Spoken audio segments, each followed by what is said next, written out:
Hey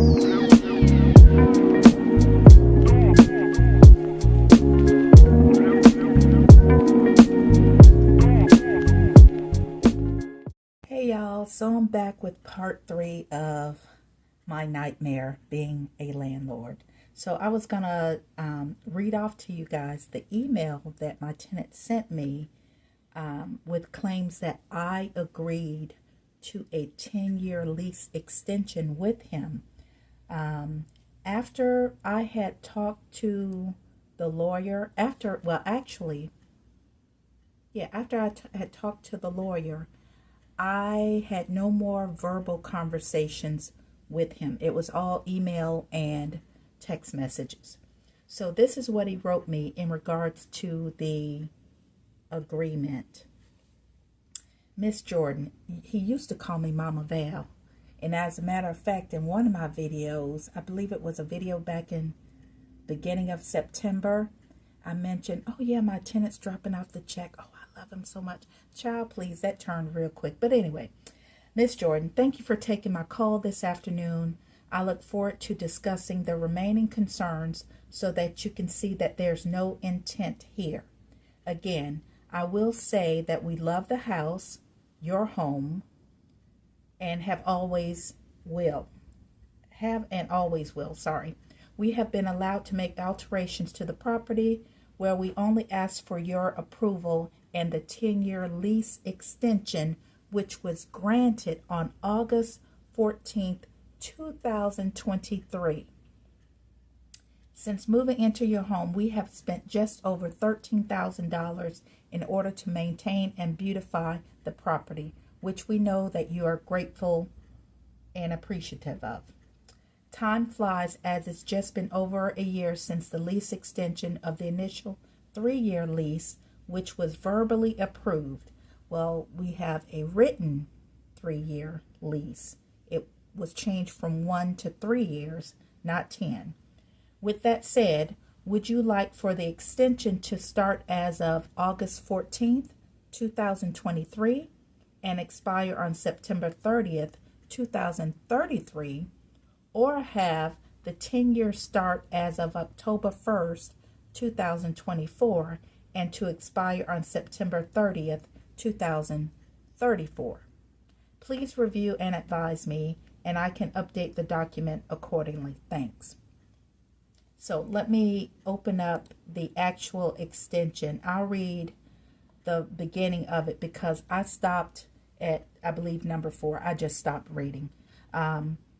So his lease extension says that here we go.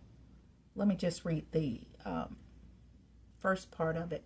The parties hereby agree to extend the existing residential lease for the property located at the address under the following terms and conditions. The original 3-year lease signed on February 3rd, 2023 has been extended by a 10-year agreement approved via phone on August 14th, 2023 at 9 p.m. The 10-year extension included the same terms as the original lease with no increase in rent for the duration of the extension. The 10-year lease extension was granted in consideration of the lessee's substantial investments in home improvements, including the approval and installation of an above-ground pool, which was solely impact. Let me read that again. Including the approval and installation of an above-ground pool, which was being sunken in the backyard solely by the lessees with no financial impact to the lessor. Number 1, term extension.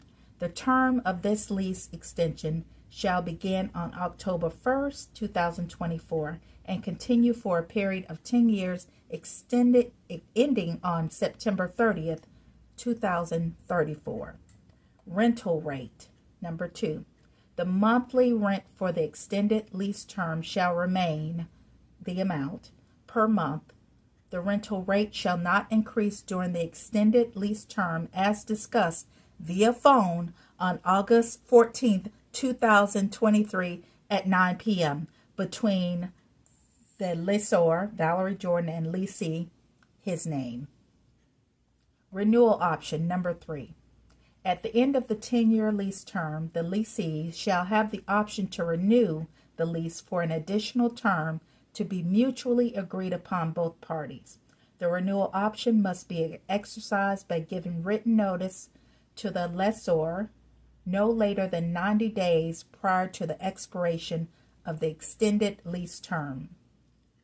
Renewal terms, including rent, will be negotiated at that time.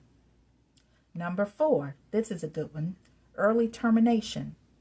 This lease may be terminated by the lessees before the expiration of the extended term under the following conditions: serious medical condition that requires them to move into an ALF or relocation outside of the state to be with family for care, in the event of death of a parent, where they must relocate to provide care, and such conditions must provide the lessor with at least 60-day written notice, along with supporting documentation of reasonable proof of their condition or their parent's condition, so on and so forth.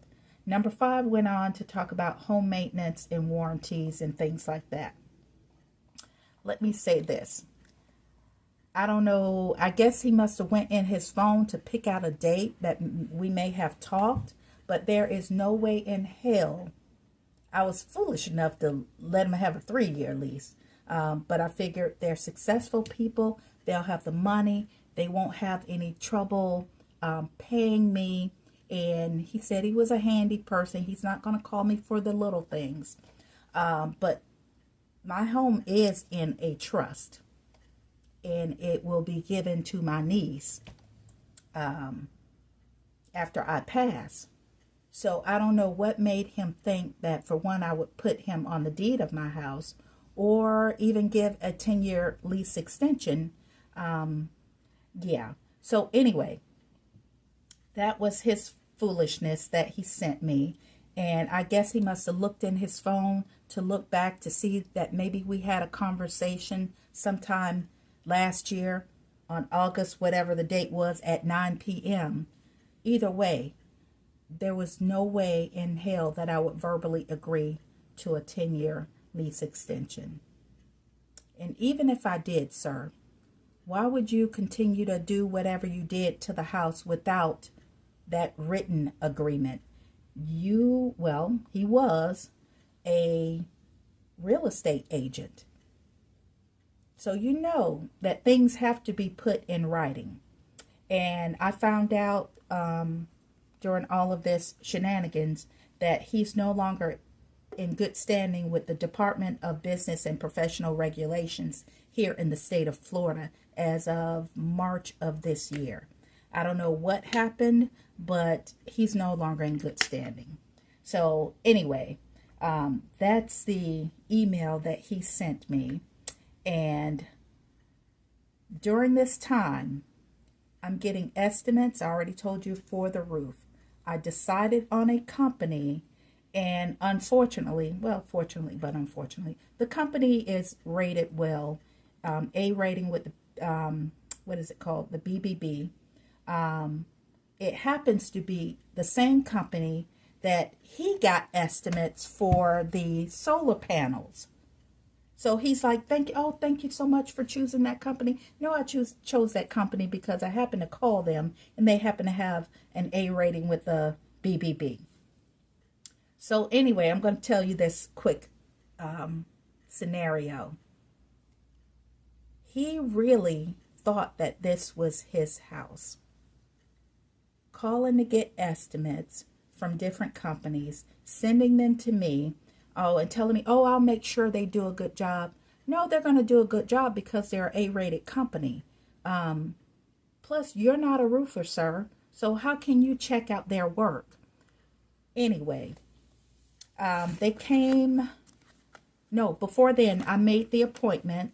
the lady called me and she was giving me instructions on moving cars, moving this, that, and that. I said, can you please send me all of the instructions in an email because it's a rental property. I want to send it to the tenants in writing rather than verbal, because keep in mind, I'm not talking to him on the phone anymore at this point in time. So she sent me the information and it was kind of late. And I said, well, I'll shoot them an email in the morning. Plus I was busy doing something else. Well, the morning came and then all of a sudden I get a text message from him saying the appointment is set. They're going to start doing the roof on this day. And I'm like, how did he get that information before I even had a chance to send it to him? Well, because he had already been in contact with that company. So he was in the system with that address, the address of the house. So communication was being sent to him. Honey, I called that company. I said, listen, I am the owner of the house. He is the tenant. He does not need to know anything. Any information about the appointment should come from me, not from you guys. They apologized up and down. They said, yeah, he's in our system. I said, take him out, please. His name should be nowhere on, it's not on the contract, nowhere in the system related to that address. So even the appointment setter called me back and apologized up and down because she did not see, she was making the appointment on her phone. She did not see that his name was at the bottom.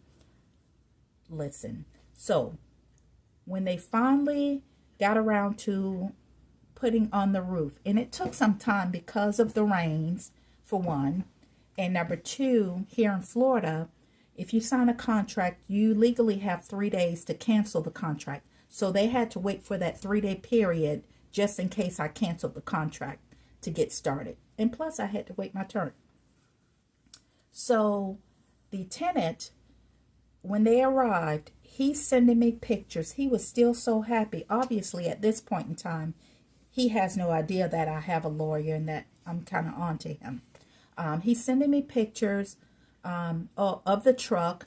Then he started sending me pictures of the roof of the house. And I'm like, what the hell is he doing on the roof of the house? Why is he sending me pictures? That's not for him to do. So I called the supervisor of the job and I said, hey, what's going on? My tenant is sending me pictures. He says, we get tenants like this all the time who think that they own the house. And my tenant, I'm just going to call him John.